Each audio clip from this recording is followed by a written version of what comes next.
गुरु जी का खालसा, वाहिगुरु जी की फतेह। संगत जी, मैं छत्तीसगढ़ से जरनैल कौर खालसा बोल रही हूँ।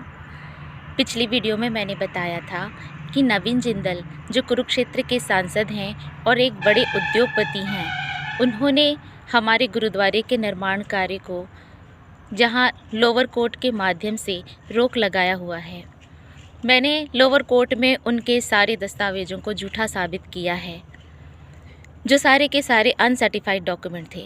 लेकिन लोअर कोर्ट ने इसके बाद भी उस केस को एक्सेप्ट कैसे किया? लोअर कोर्ट ने इसके लिए इन्वेस्टिगेशन टीम भी बनाई थी 5 अधिकारियों की। उनकी रिपोर्ट ने भी मेरे पक्ष में रिपोर्ट दी है। कल दिनांक 24 फरवरी 2025 को इस ज़मीन का केस छत्तीसगढ़ हाई कोर्ट में, जो पहले से लंबित है, वो उसकी डेट है। जिन दस्तावेज़ों के माध्यम से लोअर कोर्ट में मुझे बार बार परेशान किया जाता है, बार बार मुझे काम करने से रोका जाता है, उन्हीं दस्तावेज़ों को मैं छत्तीसगढ़ हाई कोर्ट में सरकार से मांग रही हूँ, जिंदल से मांग रही हूँ। लेकिन वो कहते हैं कि इन दस्तावेज़ों को कोर्ट में पेश करने की ज़रूरत नहीं है और कोर्ट उनकी बात भी मानती है। जिंदल ने सरकारी अधिकारियों को रिश्वत देकर ये ज़मीन अपने नाम पर कराई हुई है। उनके पास ऐसा कोई भी ऐसी आधिकारिक लेटर नहीं है कि वो इस ज़मीन पर कब्जा कर सकते हैं। छत्तीसगढ़ हाई कोर्ट में वो दस्तावेज इसलिए नहीं लाना चाहते हैं कि अगर उन्होंने ये दस्तावेज सामने ले आए तो यहाँ पर लगभग 250 हेक्टेयर ज़मीन जो पूंजी पथरा और तुमिडी गाँव के नाम से है, किसानों की ज़मीनें हैं, वो सारी ज़मीनों की हकीकत सामने आ जाएगी और ये सारी ज़मीनें उन किसानों को वापस करनी पड़ेंगी। हमारे साथ यहाँ गुरुद्वारे से कई संगतें जुड़ रही हैं। सुबह शाम लोग निशान साहिब पर माथा टेकने आते हैं। हम गुरु पर्वों पर, शहीदी दिहाड़ों पर इतिहास की बातें करते हैं, कीर्तन करते हैं, पाठ करते हैं, आपसी भाईचारा बढ़ाते हैं, लंगर कड़ा प्रसाद बरताते हैं। ये सारी चीज़ें जब लोगों में एकता को, हम लोगों को एक करने की कोशिश कर रहे हैं और धीरे धीरे लोग समझ भी रहे हैं यहाँ, क्योंकि कोई सिख परिवार नहीं है, कोई सिख नहीं है।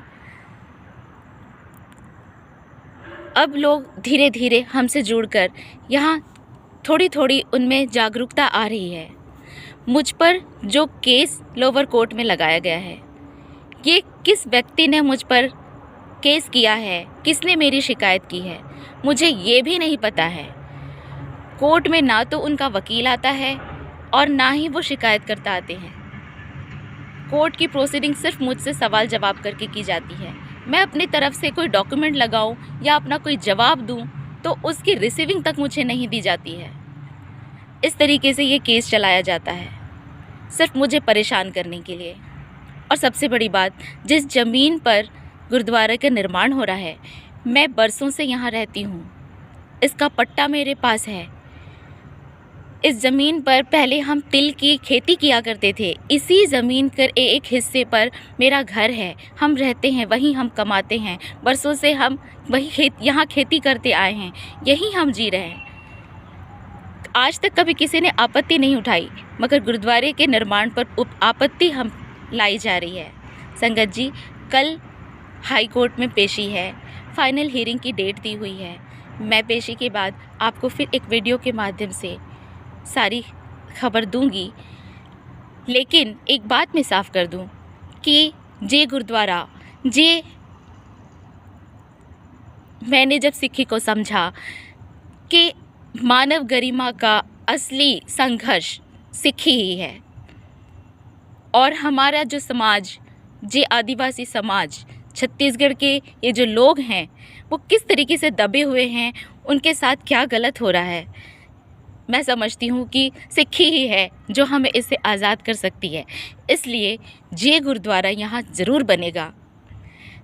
20 सालों से मैं इस संघर्ष को कर रही हूँ। 20 सालों में मुझे 10 बार ख़त्म करने की कोशिश की है, लेकिन 10 बार मैं दुगने जोश के साथ इनका मैंने सामना किया है। आज भी मैं खड़ी हूँ, लेकिन आज मैं नवीन जिंदल से कहना चाहती हूँ, मैं इस सरकार से कहना चाहती हूँ कि आज मैं वो कमज़ोर तारिका नहीं हूँ, मैं जरनैल कौर खालसा हूँ और खालसा कभी मुड़ता नहीं है, खालसा कभी झुकता नहीं है, खालसा सिर्फ आगे बढ़ने का नाम है। ये गुरुद्वारा जहाँ ज़रूर बनेगा, मैं ज़िंदा रहूँ या ना रहूँ। वाहिगुरु जी का खालसा, वाहिगुरु जी की फतेह।